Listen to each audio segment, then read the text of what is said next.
यहाँ पर next case study की तरफ। ठीक है, तो देखो मैनेजमेंट की अगर हम बात करें, मैनेजमेंट की बात करें म्यूचुअल फंड की, तो उसके अंदर डिफरेंट डिफरेंट यहाँ पर एंटिटीज हैं, जैसे कि स्पॉन्सर हो गए, ट्रस्टीज हो गए, कस्टोडियंस हो गए, एसेट मैनेजमेंट कंपनीज हो गई। ठीक है, तो उन्हीं के बारे में हम यहाँ पर क्वेश्चन जो है वो डिस्कस करेंगे और उनके बारे में इन क्वेश्चन की हेल्प से समझेंगे।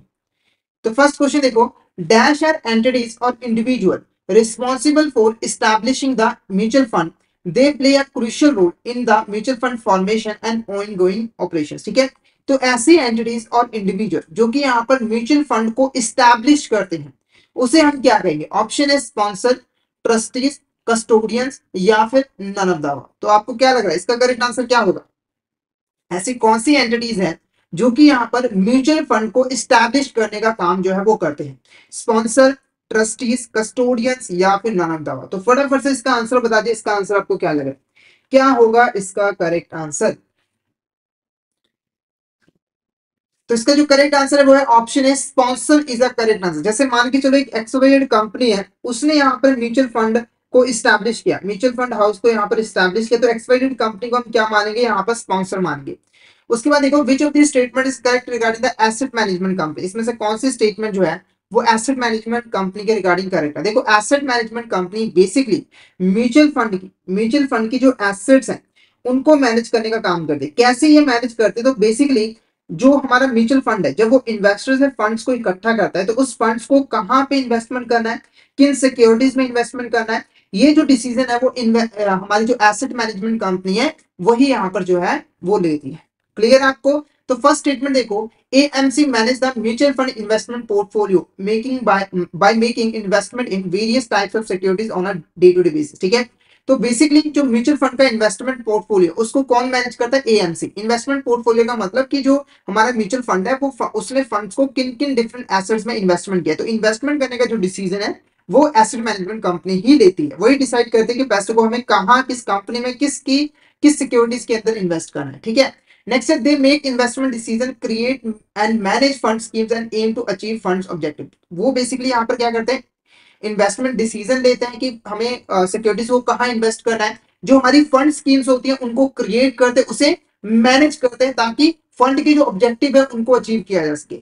Exactly 50% of the director serving in the asset management company must be independent. तो अगर हमारी एसेट मैनेजमेंट कंपनी, उनके जो डायरेक्टर उसमें से 50% ऐसे डायरेक्टर होने चाहिए जो कि स्पॉन्सर के साथ रिलेटेड नहीं होने चाहिए, यानी कि स्पॉन्सर का उनके ऊपर किसी भी तरह का कंट्रोल नहीं होना चाहिए, किसी भी तरह का रिलेशन नहीं होना चाहिए, वो बिल्कुल इंडिपेंडेंट होने चाहिए ताकि वो अपना काम सही तरीके से कर सके।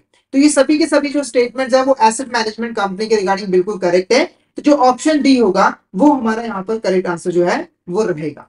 नेक्स्ट क्वेश्चन की बात करें, which of this statement is not correct regarding the trustees in mutual fund.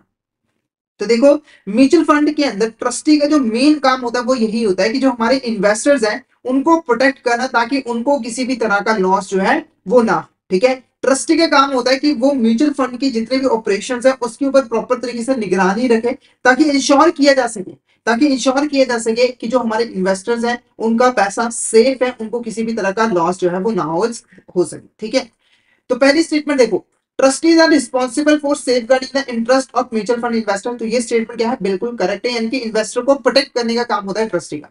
They oversee the operations compliance of the mutual fund with regulatory requirements. तो म्यूचुअल फंड की जो ऑपरेशंस है उनको मॉनिटर करने का काम ट्रस्टी करता है, साथ के साथ ट्रस्टी ये भी देखता है कि म्यूचुअल फंड की जो रेगुलेटरी रिक्वायरमेंट्स है उनको भी यहाँ पर प्रॉपर्ली फुलफिल जो है वो किया जा सके। Two third of the director of trustee company और board of trustee must be independent. तो हमारे जो ट्रस्टी कंपनी या फिर जो बोर्ड ऑफ डायरेक्टर के जो 2/3 डायरेक्टर यानी कि 3 में से 2 डायरेक्टर जो है वो इंडिपेंडेंट जो है वो होने चाहिए, उनका स्पॉन्सर के साथ किसी भी तरह का लिंक नहीं होना चाहिए, किसी भी तरह का रिलेशन नहीं होना चाहिए। उसके बाद next statement, they hold the securities of various scheme of the fund in its custody. तो ट्रस्टी जो है वो जो म्यूचुअल फंड की जो वेरियस सिक्योरिटीज होती है जिनमें उन्होंने इन्वेस्टमेंट की होती है उसको अपने कस्टडी में रखता है। तो ये जो स्टेटमेंट है वो गलत है। ये 3 स्टेटमेंट यहाँ पर बिल्कुल करेक्ट है, पर ये चौथी स्टेटमेंट गलत है। तो ऑप्शन डी हमारा यहाँ पर करेक्ट आंसर है। ये जो स्टेटमेंट है वो ट्रस्टी के रिगार्डिंग यहाँ पर करेक्ट नहीं है, तो option D is a correct answer. Option D हमारा यहाँ पर करेक्ट आंसर जो है वो रहेगा। नेक्स्ट क्वेश्चन की बात करें, dash are responsible for safe keeping the funds asset including securities and other investment. They hold the securities of various schemes of the fund in its custody. मतलब ऐसी entity जो कि यहाँ पर हमारी जितनी भी फंड की, म्यूचुअल फंड की जो एसेट्स होती हैं उनको अपने पास कस्टडी में रखती है ताकि उसको सेव करके रखा जा सके। कौन सी एंटिटी है, कौन सी ऐसी एंटिटी है जो कि फंड्स की एसेट्स को प्रोटेक्ट करने का काम जो है वो करती है और फंड जितनी भी सिक्योरिटीज में इन्वेस्टमेंट करता है उसको अपनी कस्टडी में जो है वो रखता है। ऑप्शन है स्पॉन्सर, ट्रस्टी, कस्टोडियन या फिर नन ऑफ द अबव। तो ऑप्शन सी कस्टोडियन यहाँ पर करेक्ट आंसर रहेगा। जैसे एग्जांपल के मान के चलो, एक यहाँ पर X Y Z mutual fund house है, ठीक है, उसने यहाँ पर क्या किया है, एक्स वाई जेड तीन कंपनीज की सिक्योरिटीज में इन्वेस्टमेंट किया है, तो ये सिक्योरिटीज को अपने पास होल्ड करके अपनी कस्टडी में रखने का काम कस्टोडियन का होता है। ओके, तो ये हमारी केस स्टडी रिलेटेड थी management of mutual fund. I hope आपको ये केस स्टडी अच्छी तरीके से क्लियर हो गई होगी।